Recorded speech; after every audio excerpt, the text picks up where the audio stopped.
मैं Ajay Kumar Chaudhary SST classes में आपका स्वागत है। आज हम लोग इतिहास का यूरोप में राष्ट्रवाद का उदय का सेकेंड चैप्टर जो है, यूरोप में राष्ट्रवाद का निर्माण, इसमें चैप्टर का जो 2.1, 2.2 अगले सेशन में हो चुका है, इसमें 2.3, 2.4 पॉइंट पर चर्चा करेंगे। हम देखते हैं कि 1815 में नेपोलियन के हार के बाद यूरोपीय सरकारें रूढ़िवाद की भावना से ग्रसित थीं। 1815 में वाटरलू के युद्ध के बाद नेपोलियन बोनापार्ट पराजय हो गया। अब देखेंगे जो रूढ़िवादी यूरोपीय सरकार जो थी, रूढ़िवादी सरकार, वो पारंपरिक संस्थाएं, राजतंत्र, चर्च, सामाजिक ऊंच नीच, संपत्ति, परिवार बनाए रखने की चाह रखते थे। रूढ़िवादी चाहते थे कि पुरानी व्यवस्था कायम हो और वो पुरानी व्यवस्था के तहत ही सब कुछ चाहते थे। जैसे चर्च भी कायम रहे, राजतंत्र भी कायम रहे। अधिकतर रूढ़िवादी पुरानी दौर में वापसी चाहते थे। वो चाहते थे कि पुरानी दौर में फिर से वापसी हो जाए। सोच यह था कि नेपोलियन द्वारा सुधार कार्य किए जाने से पुरानी व्यवस्था को भी मजबूत बनाया जा सकता है। जो नेपोलियन द्वारा सुधार कार्यक्रम चलाया गया था फ्रांस में, उस सुधार कार्यक्रम के तहत भी राजतंत्र को मजबूत बनाए रखा जा सकता है। आधुनिक सेना, कुशल नौकरशाही, गतिशील अर्थव्यवस्था, सामंतवाद, भूदासत्व इत्यादि यूरोप की निरंकुश राजतंत्र को मजबूती और शक्तिशाली बनाने में सक्षम। अब हम देखेंगे कि 1815 में नेपोलियन के हार के बाद वियना संधि हुई। वियना संधि ब्रिटेन, रूस, पर्सा और ऑस्ट्रिया ये मिलके एक यूरोप के तरफ से नेपोलियन के साथ एक संधि हुआ, जिसे वियना संधि के नाम से जानते हैं। इसमें ऑस्ट्रिया जो था वो मेजबानी कर रहा था और ऑस्ट्रिया का Duke Metternich, chancellor Duke Metternich, इनका उद्देश्य था, इस वियना संधि का उद्देश्य ये था कि बदलावों को खत्म करना था। जो नेपोलियन के द्वारा जो बदलाव हुआ था उसको खत्म करना था। अब हम देखेंगे कि इस संधि के बाद क्या चेंज हुआ। फ्रांसीसी क्रांति के दौरान हटाए गए बुर्बो वंश को फिर से बहाल कर दिया गया। जो बुर्बो वंश थे उनको फिर से, उस राजवंश को फिर से गद्दी दे दी गई, यानी कि पुनः राजतंत्र व्यवस्था कायम हो गया। नेपोलियन के द्वारा जो इलाके अधिकार में लिए गए थे उस इलाकों को फ्रांस ने खो दिया। कैसे खोया, किसके पास गया, इसको समझेंगे। यूरोपीय देश चाहते थे, जो वियना संधि हुआ था जिसमें ब्रिटेन, रूस, पर्सा और ऑस्ट्रिया शामिल थे, ये लोग चाहते थे कि फ्रांस को इस कदर सीमा को बैंडेड कर दिया जाए कि भविष्य में फ्रांस अपनी सीमाओं का विस्तार नहीं कर सके। उसकी सीमा विस्तार को रोकना चाहते थे। अब देखेंगे कि सीमा, जो फ्रांस का उत्तरी भाग था, नीदरलैंड जिसमें बेल्जियम शामिल था, दक्षिण में पिडमॉन्ट, जेनेवा को शामिल किया गया, पश्चिम में पर्सा को पश्चिम के मध्य पूर्व इलाके दे दिए गए। इस तरह से देखते हैं, उत्तर, दक्षिण, पश्चिम सब में बांट दिया गया, उनको दूसरे का अधीन कर दिया गया।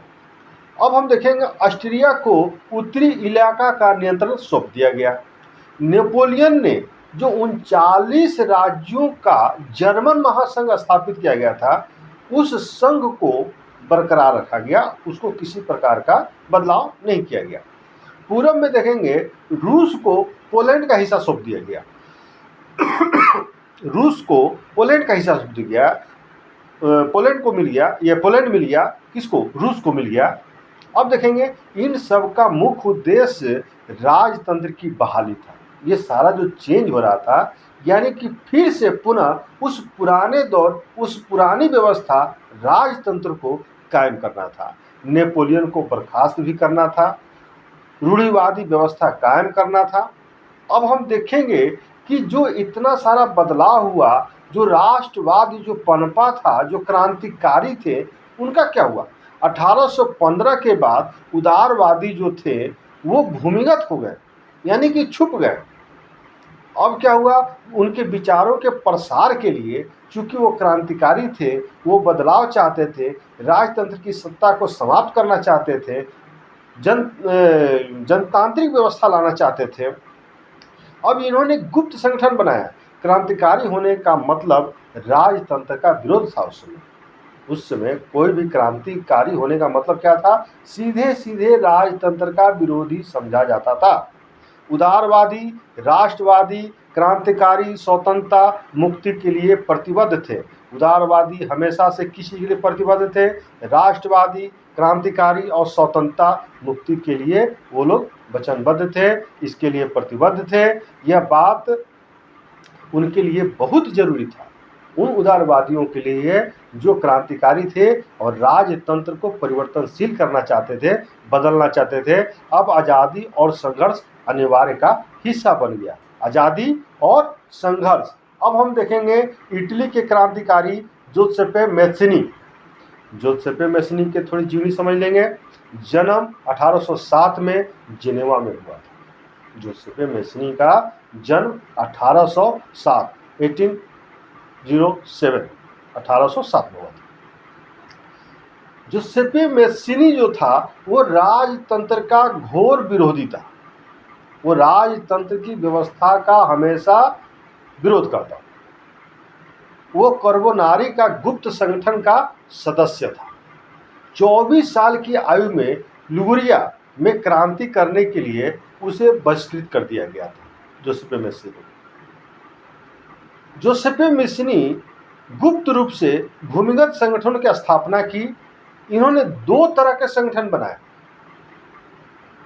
मार्सेई में यंग इटली, बर्न में यंग यूरोप का गठन किया। ये दोनों गुप्त संगठन थे। इसके सदस्य कौन कौन से देश शामिल थे? Poland, France, Italy, Germany. इसमें वैसे लोग, वैसे युवा वर्ग शामिल थे जो क्रांतिकारी विचारधारा रखते थे। वो इस गुप्त संगठन का सदस्य थे। मैत्सिनी का विश्वास था कि ईश्वर की मर्जी के अनुसार राष्ट्र ही मनुष्यों की प्राकृतिक इकाई है। इटली को एकीकरण का लक्ष्य बनाने के बाद जो इटली एकीकृत हुआ, इटली का एकीकरण हुआ जोसेपे मैत्सिनी के द्वारा, ये एक मॉडल बन गया यूरोप के लिए। अब इटली के लक्ष्य कदम पर जर्मन, फ्रांस, स्विट्जरलैंड, पोलैंड, ये सब उन्हीं के राह पे चल पड़े। अब देखते हैं कि ऑस्ट्रिया का जो चांसलर ड्यूक मेटरनिक था, वो क्या सोचता था? वो राजतंत्र का खतरनाक दुश्मन मानता था। किसको?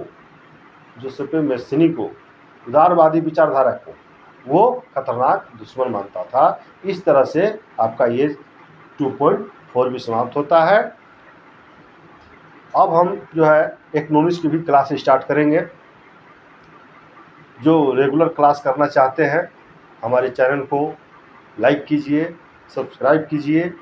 कुछ कमी लगे हमें सुझाव दीजिए, जिससे कि हम आगे बढ़ते रहें और अच्छी अच्छी चीज़ों आपके पास पहुंचाते रहें। और इसके साथ ही आज का सेशन समाप्त होता है। जय हिंद।